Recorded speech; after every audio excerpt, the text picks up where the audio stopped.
All right, Kevin, back with you for another episode of the $1,000,000 Relationships Podcast. And today I'm here with Vincent Pugliese. Vincent, welcome. So awesome to have you on the show, man. I am super psyched to be here. Same. And, I've been looking forward to this because, usually, in fact, I was just telling you before we hit the record button, we've released about 250 episodes of this podcast now. And you and one other person, Kyrie Oliver, are the only two people of all those 250 people that I've interviewed that I was not directly personally introduced to. You and I, we just kind of we connect. We saw each other on Facebook and we just connected a little bit. We saw we had some mutual friends and we were like, hey, in fact, I was you messaged me and we're like, Yep. hey, Kev, you know what? Man, I'd really like to make some time to talk and get to know you. And I'm like, sure. I was like, hey, here's my calendar. Like, go ahead and grab a time. And you were like, well, I got time right now if it works for you. And I'm like, all right, I'm going to hop on Zoom. Here's my Zoom link. And so we just hopped on. I think we talked for dang near 2 hours. Yeah. Yep.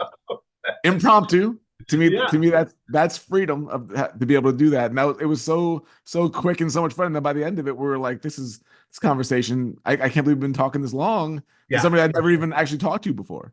Yeah, yeah, yeah. I mean, that's what happens when there's just a connection there, when there's alignment, and you share core values. Those conversations are just so dang valuable. And and as a result of that, I was just like, man, Vincent, I got to interview you for the podcast if you're open for that. And here we are. Here we are.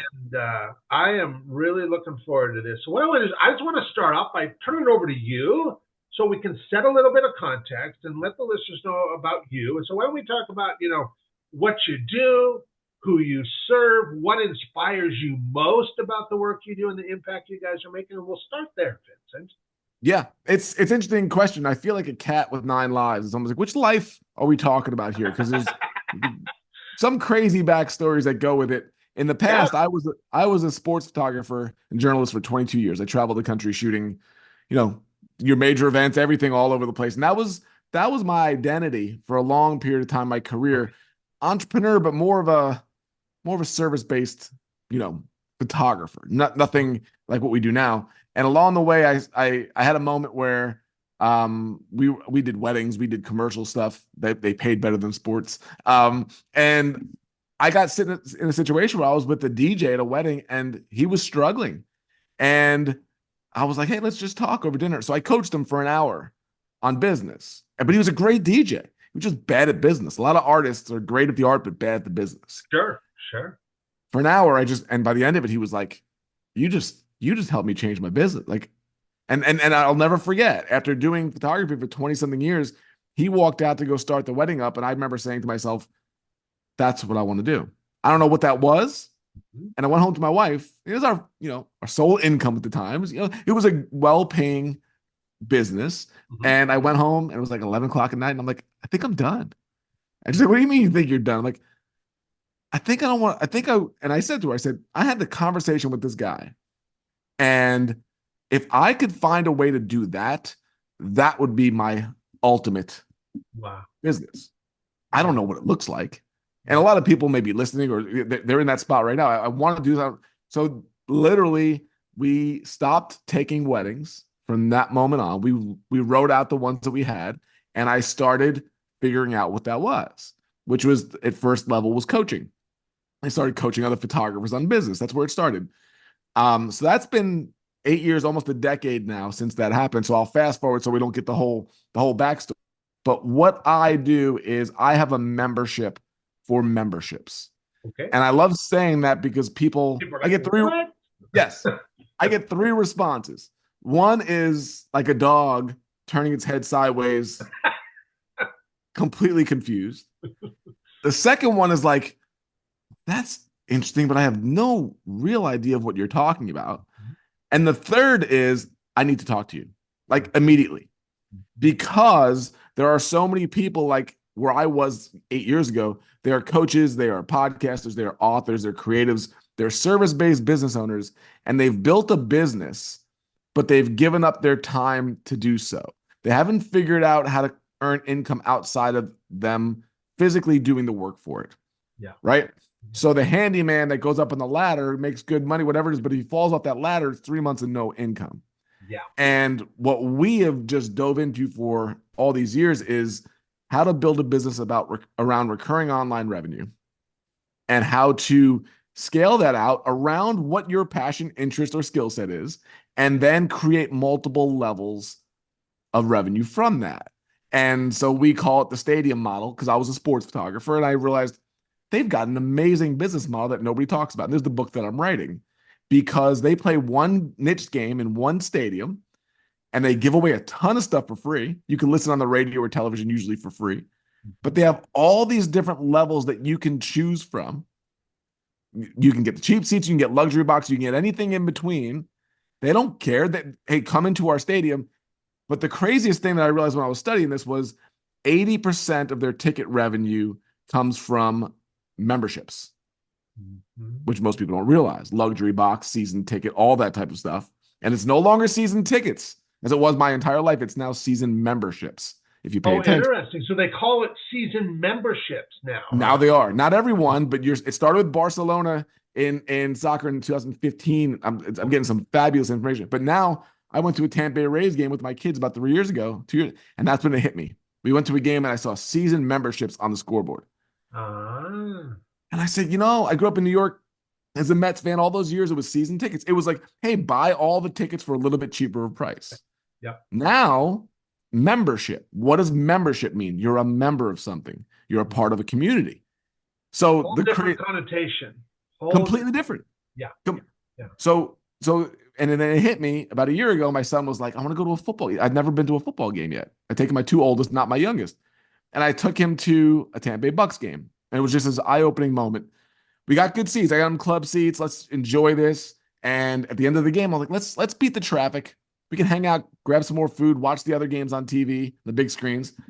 And as we're waiting and the traffic is leaving, I look out the windows of the club seats and I see all these parents and kids playing football in the field. And I was like, I've never seen that before after a game. And I've covered games for decades. They're playing games of football in the corner of the. I'm like, I'm watching this. So I'm like, immediately I go, oh, Dylan and I have to get down there to do that. So there was a security guard and I said to him, I said, hey, what's going on down there? And he said, oh, those are for season members. And I was like, dumb, I'm such a moron. I'm like, of course they're for season members. That's what else would it be for? And I realized in that moment that members get benefits there. And I'm a single ticket holder. I'm not, a member. So I go home the next morning. I'm scrolling through their website because now I'm curious. What comes with a season membership for the Buccaneers? Maybe this is worth. And then that's when I found out, obviously, cheaper ticket prices, discount on food, discount on parking, discount on merchandise. You get to meet the players a couple times a year in the locker room. Like they do meet and greets. You get to go to the draft parties. You get to go on the field and play after a game once a year. Wow. Wow. And I said, that's absolutely brilliant. I never thought about season tickets, but now I want to be a season member because they treat the members like they're the heroes of the business, which they should be. Our members, the people, they're the ones that allow us to stay in business. They're the ones in terms of recurring revenue that stay with you. They're not the one-time ticket buyer like I was, like the one person hiring you for a power washing job or for a coaching session. They're the ones that are members and a part of your community.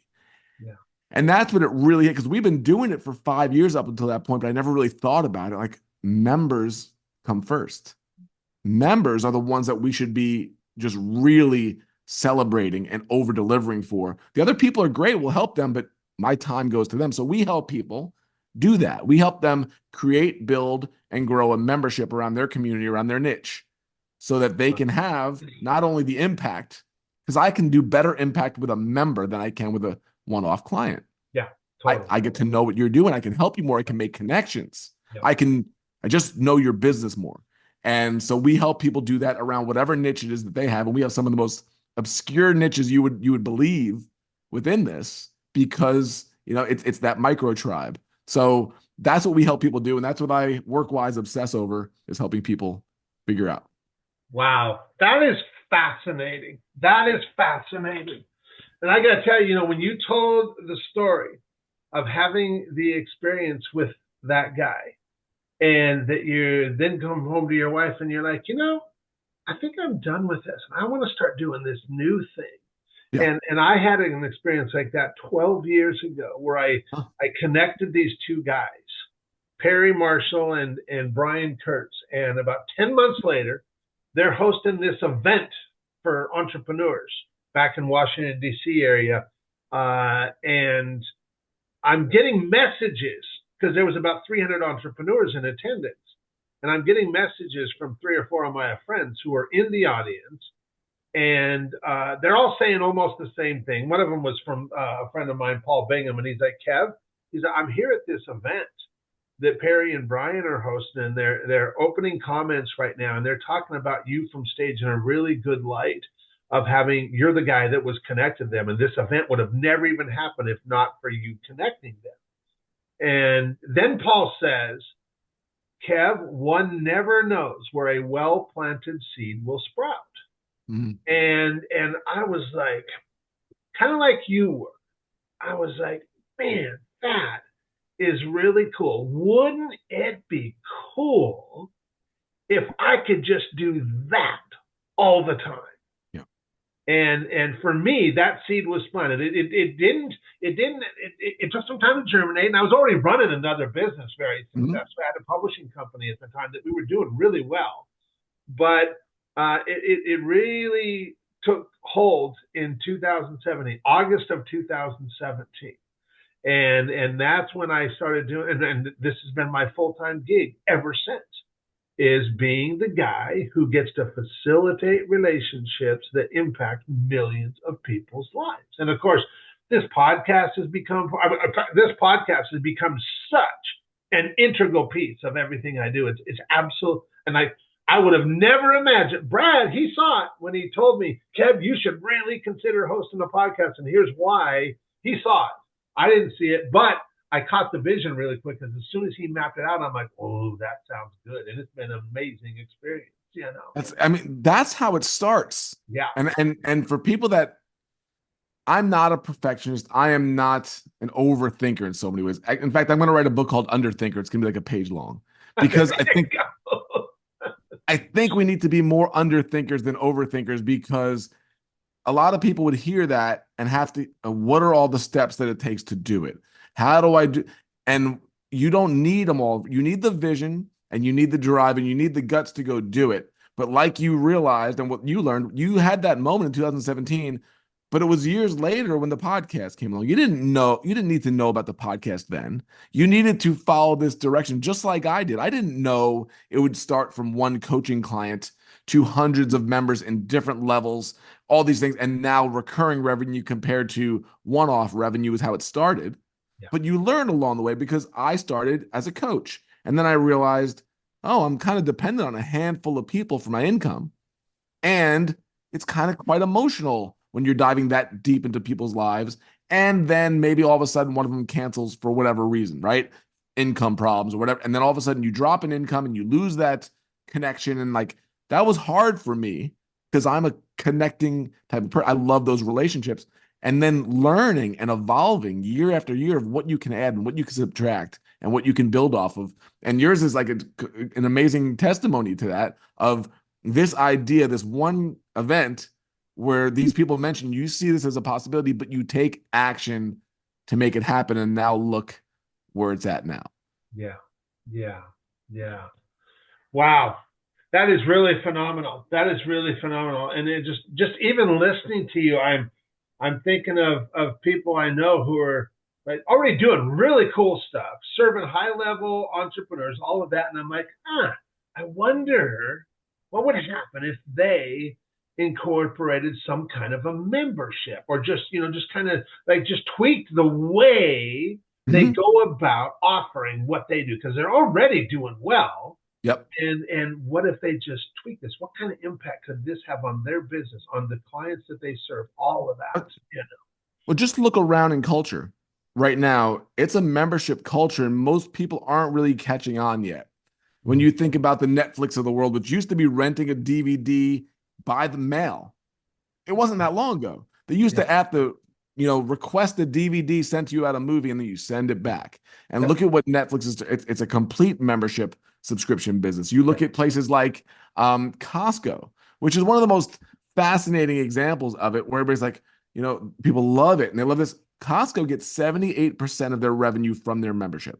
From their membership, of which From their I'm membership. one. I'm a top tier member that they send me a check every year too. Yeah, you get, yeah, they Because I they spend a so lot of money with them.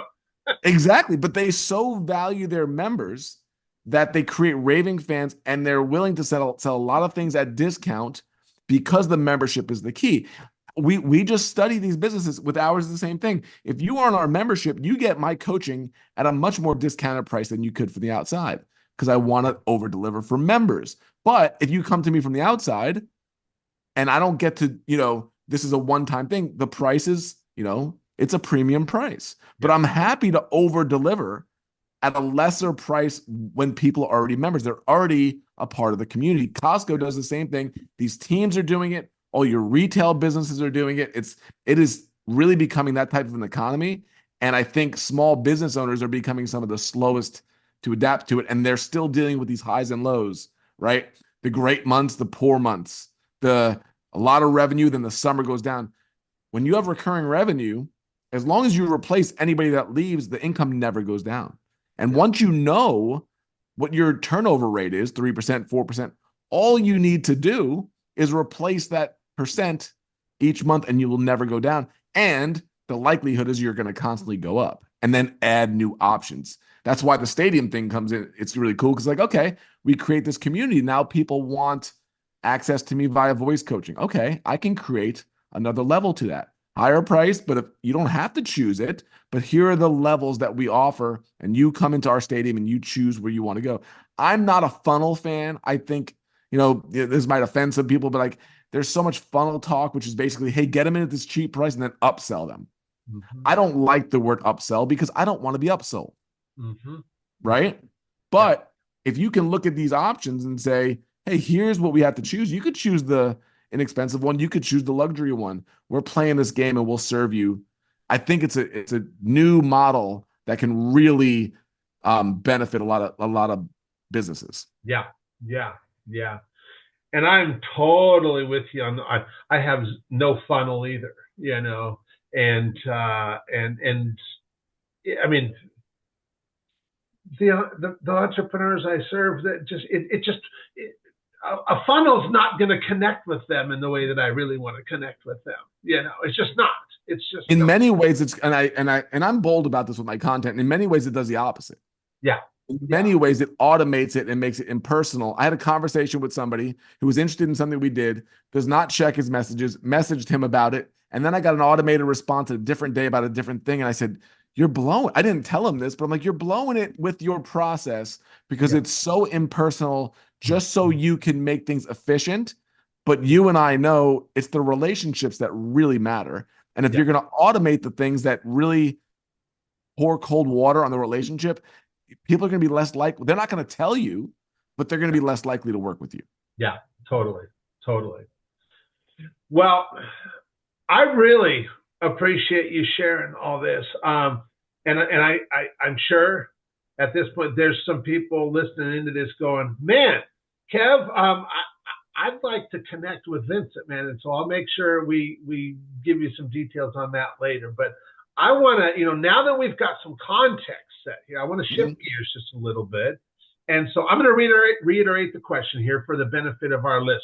So, Vincent, have you ever been introduced to a person or persons who completely changed the course of your life or your business, so much so that much of what you have today would not be possible if not for this person or persons? And I'm just really excited to hear your story and your experience around this topic of relationships. It's probably one of my favorite questions to be asked, and one of the hardest ones to be asked, because we can go down the list and I could think about this person and that really and I have so many of them. But when I knew this was a question I was gonna answer. There's one unconventional one Okay. that happened early in life, and it wasn't a formal introduction, just Okay. like you and I weren't a formal introduction. Yeah. So, I use the sports analogy of the stadium because of my history and my career, but also I was a huge sports fan growing up. It was, as I grew up as a young teenager, kind of in a lonelier existence. I had an older brother, and I was always the weird one.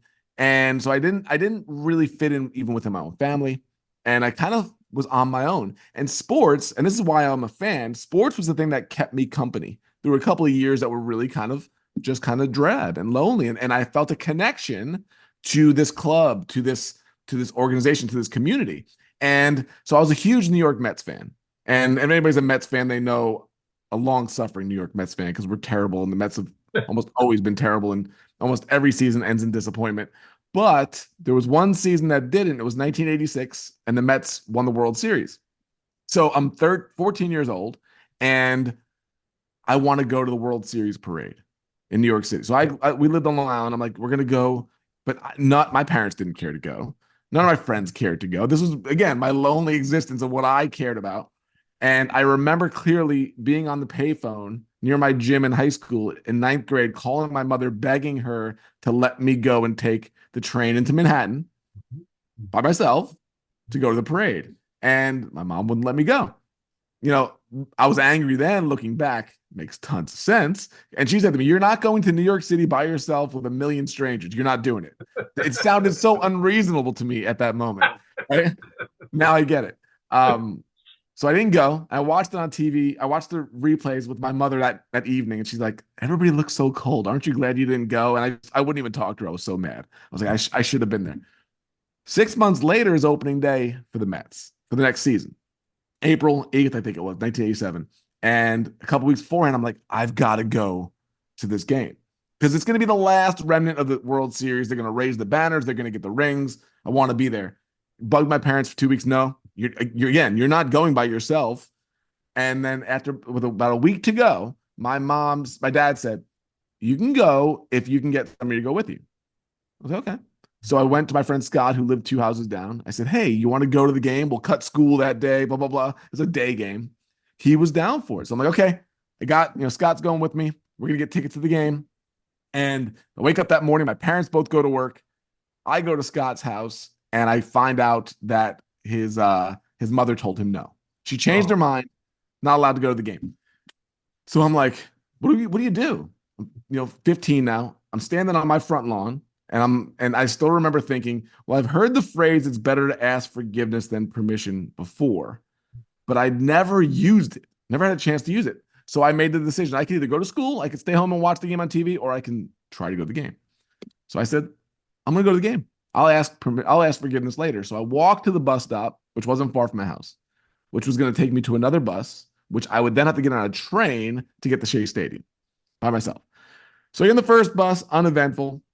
I get in the second bus somewhere in Queens, and it's just the bus driver, me, and this big, kind of scary looking Italian guy.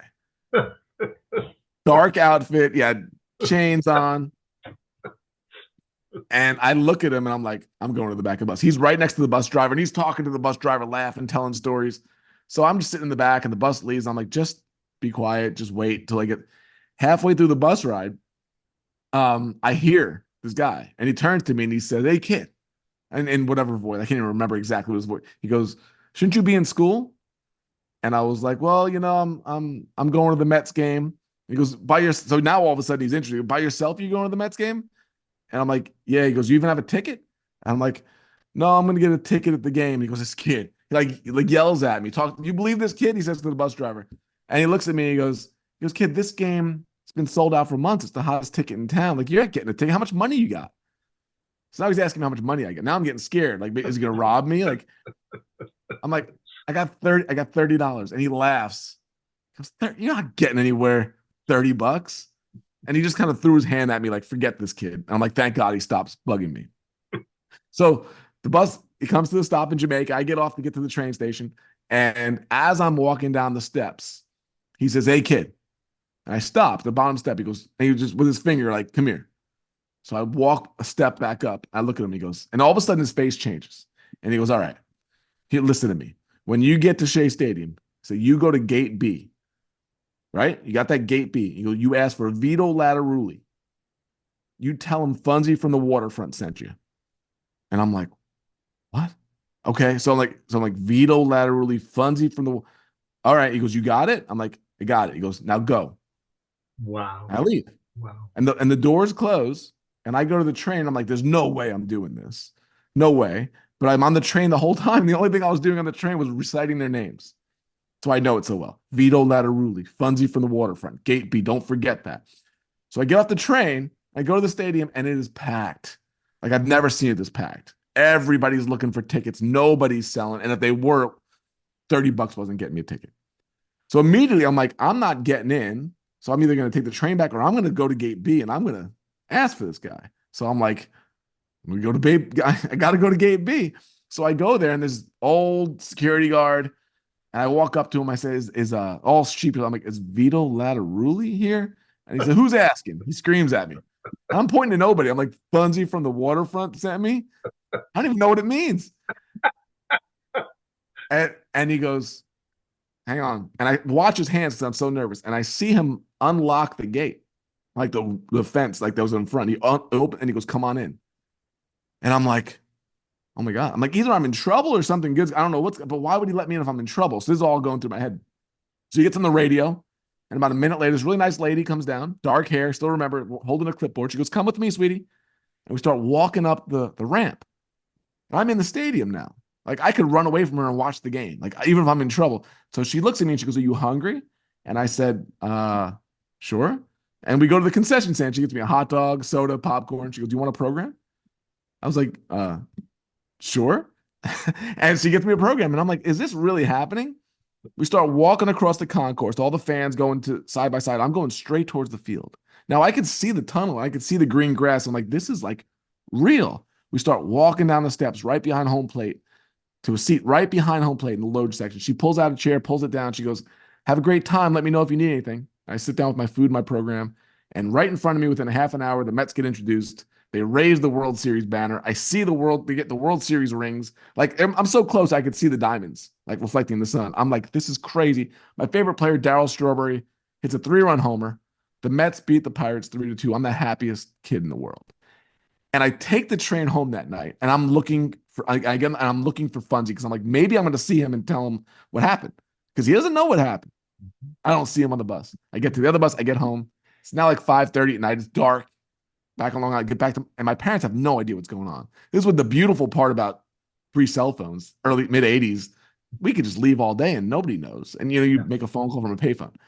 So I run inside and my mom's cooking pasta and everybody's just waiting to see what happened.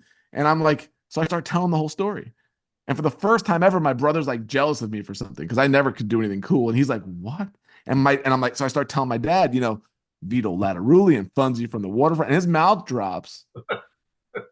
And my mom's just standing there staring at him. I'm telling this whole story. And my dad said, what was his name again? I told him the name. He goes, where was this guy from? I said, the waterfront. Like it was Disneyland. Like it made dreams come true or something. And in that moment, I realized I got to tell Scott what happened. Scott has no idea. He didn't go to the game. So I run to Scott's house with the program. And I told him everything. And he starts screaming at his mother, Ma, look what I missed out on. I go run back home. And I hear my parents whispering when I walk back. They didn't know I came back in. And the funny part was, I'm like, it was then that I realized what happened because I heard my dad say, he's got no idea that the mafia got him into that game. And I was like, okay. So that story, and the reason why I told that long, drawn out story is for 10 years, everybody in my life wanted to hear that story. It became like family, relatives. They all like tell us that story. So I told that story and I could tell it pretty well because I've told it so many times, but I never realized the lessons inside the story till way later. I didn't think about what Funzy had done. And as I look back on it, I was like, that guy taught me more about business and relationships in 10 minutes than I learned in all my years in school. Yeah. And the things he did was he was curious, which most people aren't, right? He asked a lot of questions. He didn't try to solve any problems. He didn't try to tell me, he was just kept asking questions until he realized that he could help me. He knew I had a dream to get this thing. What 14-year-old is going to be on a bus by himself to go to a baseball game if he really didn't want to go? Like, I really wanted to go. And he knew that. So he asked questions. He understood that he had a connection, and he made that connection. Yeah. Do you know how many people don't? How many people know? Like, I know Kevin, but someday I'll make that. No, he did it. And the favorite part to me, and it's kind of melancholy and kind of, bittersweet, is that bus drove away. I went to the game, had the time of my life. Years later, understood business and relationships better than I ever could because of this one guy. And he has no idea. Yeah. I never got to tell him. I never got to thank him. He might have just left and been like, that kid didn't get in, or he's too chicken to try it, or whatever. And he went living his life like doesn't know. How many years is that? 34 years ago, whatever that is, that was. The most important part to me is he made such an impact on me. He could have died in 1988.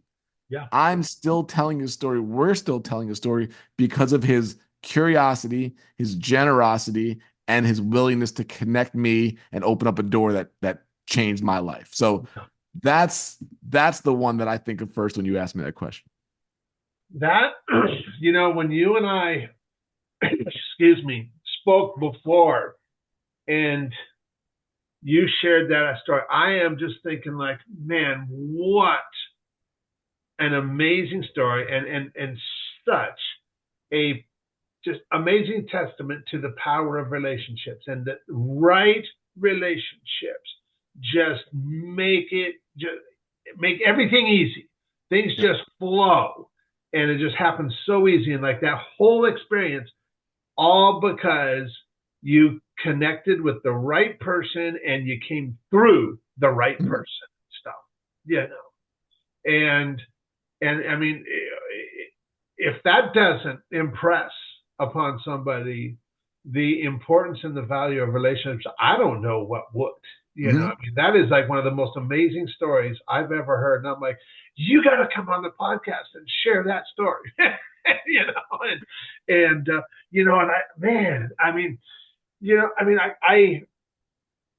I'm still, even though this is the second time I've heard you share this, I'm still just kind of taking this all in.